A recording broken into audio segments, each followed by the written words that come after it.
কম বয়সে নজির গড়লেন নাহিদ ও আসিফ। ঢাকা বিশ্ববিদ্যালয়ের শিক্ষার্থী নাহিদ ইসলাম ও আসিফ মাহমুদ সজীব ভুঁইয়া বৈষম্য বিরোধী ছাত্র আন্দোলনের দুই সমন্বয়ক হিসেবে অন্তর্বর্তী সরকারের উপদেষ্টা হয়েছেন।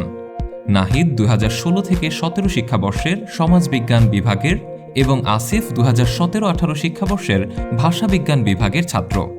নাহিদ বনশ্রীর এবং আসিফ কুমিল্লার বাসিন্দা। তারা গণতান্ত্রিক ছাত্রশক্তির নেতা। নাহিদ কেন্দ্রীয় কমিটির সদস্য সচিব এবং আসিফ ঢাকা বিশ্ববিদ্যালয় শাখার আহ্বায়ক। আসিফ পূর্বে ছাত্র অধিকার পরিষদের নেতা ছিলেন, যা থেকে ২১ নেতা পদত্যাগ করে গত বছর অক্টোবরেই গঠিত হয় ছাত্রশক্তি। কোটা সংস্কারের দাবিতে ২০২৪ সালের জুলাইয়ে বৈষম্য বিরোধী ছাত্র আন্দোলন শুরু হয়। আন্দোলনের মুখ্য ভূমিকা পালন করেন নাহিদ এবং আসিফ।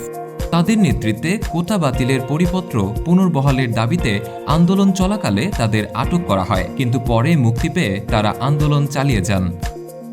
অবশেষে আন্দোলনের ফলস্বরূপ শেখ হাসিনার সরকারের পতন ঘটে এবং নতুন সরকার গঠিত হয়, যেখানে নাহিদ এবং আসিফকে উপদেষ্টা হিসেবে নিয়োগ দেওয়া হয়।